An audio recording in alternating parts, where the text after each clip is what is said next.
Yo, what's going on, homies? It's your boy Stumped back for the OPTC video, and in today's video, we're diving into the Pirate Alliance KIZUNA Clash versus the Straw Hat Pirates 10-star event with the MOMO EXP teams. Now, as you guys know, every KIZUNA I love to do EXP teams, and honestly, this time I found it fairly easy. This 10-star KIZUNA is a massive struggle, and if you guys want to check out some of the other content, make sure to go hit up the bell notification, hit up the subscribe button, bell the like button on this video if you guys are enjoying the content.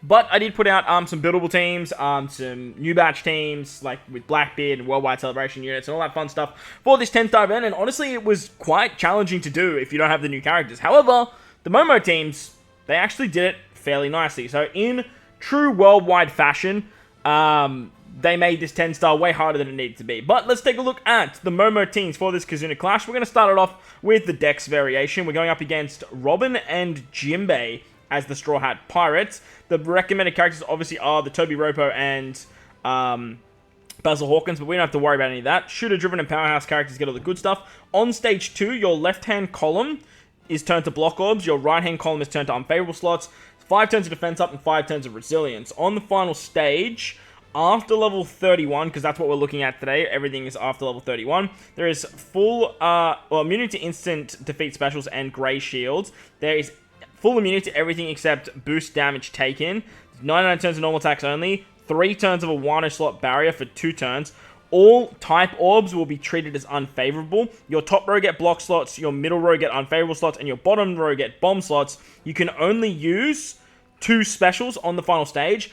There's 20 turns of reduced damage taken, and a Intimidation if you use an attack buff. Plus, if you use a slot change, only one time, you just get a full bottle block slot. So, that's not something that you really have to worry about. But the team looks a little bit like this. The downside to this particular team is that you have to deal with the only being able to use 2 specials on the final stage. But to get around the defense up on stage 2, we're using the Usopp special. Pretty straightforward. He removes 5 turns of defense up.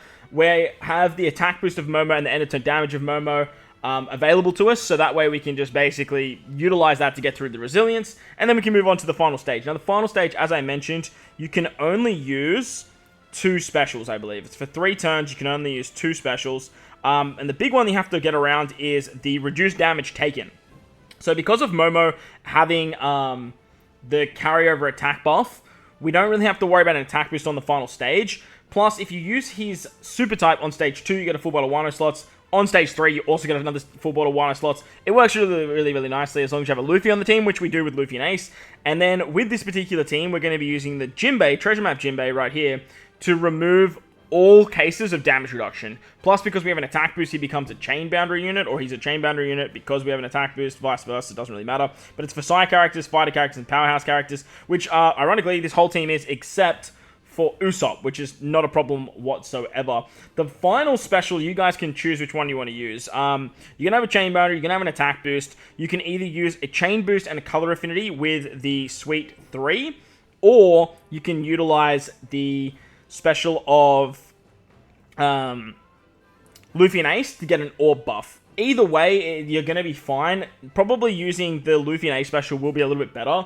That way you can actually get a full bottle orb manipulation. The enemy will interrupt. You then use the Momo super type to turn all those block orbs into Wano. It's just going to guarantee you all the Wano orbs that you need because there is a Wano orb barrier on the final stage. If you do that, then you can just replace the Sweet 3 with literally any other unit that you like. If you don't have Luffy and Ace, you can just replace them with literally any other Luffy under the sun, and that's going to work absolutely hunky-dory. One off the top of my head that I can think of is probably the 6+ Snake Man. That's definitely an option, or you could even use the Anniversary Luffy. He's another really good shout as well.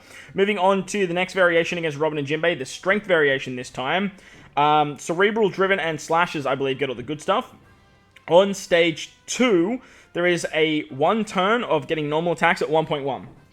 Very annoying that they've done this, but not for this particular variation, but we move. There is an attack down of 90% if you're below a 3.0 chain multiplier, and this is for 3 turns. Plus, there is a 5-turn threshold. Also, you get slapped with 5 turns of Intimidation, where the enemy will reduce your chain boundary by 1 turn, which is super annoying. So, ideally, you just want to get above a 3.0 chain multiplier on stage 2 and remove the threshold.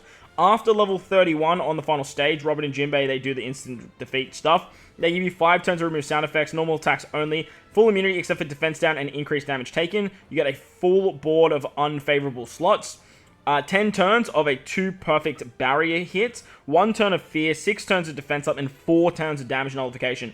If you use any special that does damage though, only for 1 time, the enemy will completely remove the damage nullification on their side. However, they'll apply a 3 times damage taken for 2 turns, as well as a massive 49,000 damage pain debuff for 5 turns. So, really annoying stuff. You kind of don't want to bring characters that can get around the damage null or do damage on the final stage unless you're going to use them last. And that's exactly what we're going to do with our team. So we're utilizing double Momo once again, and on stage 2, we're using Shank's crew to get around the attack down below a certain chain, as well as giving us a 3-turn color affinity buff because our captain is actually Sai. He'll turn into Slasher when you super swap with him. You get a full bottle of orbs and you get an attack boost. It works very, very nicely. To get around the threshold, we are utilizing Nami and Karina. If you super swap with Nami Karina, they're going to go into the quick variation because cerebral characters get cooldowns, so you can use no matter what. Use whichever one you want.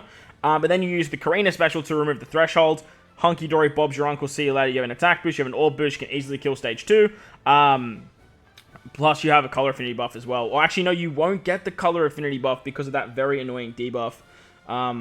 Yeah, so like I said, that debuff is so annoying, that 1.1. So unfortunately, Shank's crew, look, you can probably replace him with any other chain locker or chain boundary unit. That should work absolutely fine. On the final stage, we're just going to use the Luffy special. I just included this free-to-play Luffy just so I have a Luffy. So for the super, what's it called?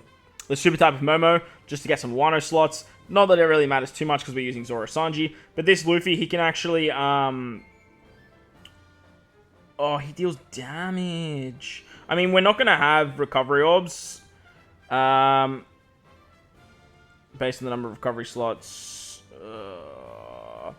I hope he doesn't do damage. If he does do damage, we're just going to replace him with anyone else. I just included him because he was a Luffy that has base stats. But like I said, you can replace him with anyone else. Another option for you guys too is to use Carrot. Carrot's going to allow you to go through defensive effects. So that way you don't have to worry about anything on stage 2. In terms of the threshold as well as the final stage with damage null, and then you don't have to worry about the interrupt at all. However, we do have Zoro Sanji. You can use their super swap, use their special, and as long as you're using them as the final special, you're going to be hunky-dory with everything that the enemy throws at you. The pain's not going to matter if you're not doing any other special, not other swap, no other Super X, none of that shenaniganry, then you don't have to worry about it. You probably can take one pain shot, so that's why having Zoro Sanji is so good, because Zoro Sanji will just basically allow you to activate the Super EX, and then you can do some fun stuff with their Super Tandem and whatnot too. But hey, these teams, they're not meant to go all the distance, and we will do some big damage teams later on. Moving on to the final variation, we are coming up as the Int fight of Robin and Jimbe. Now against the Int variation, we do have the Strength, Dex, and Psi characters get all the cooldowns and all the good stuff. So running a mono side teams to play here.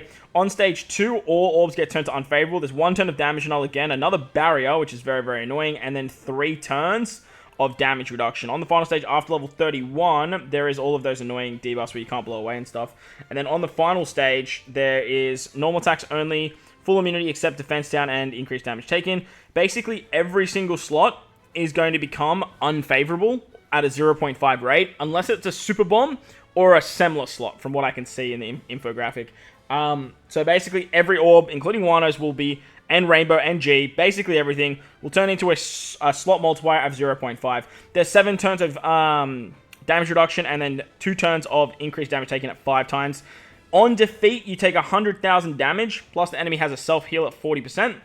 And then after 1 turn, you take 1 turn of Fear, 1 turn of Special Reverse. So you really have to take care of basically 2 turns no matter what. It is just at 40% threshold. So the team looks like this. We're running double Momo. On stage 2, to get around the damage null and the barrier, we're using the double special activation of Sanji.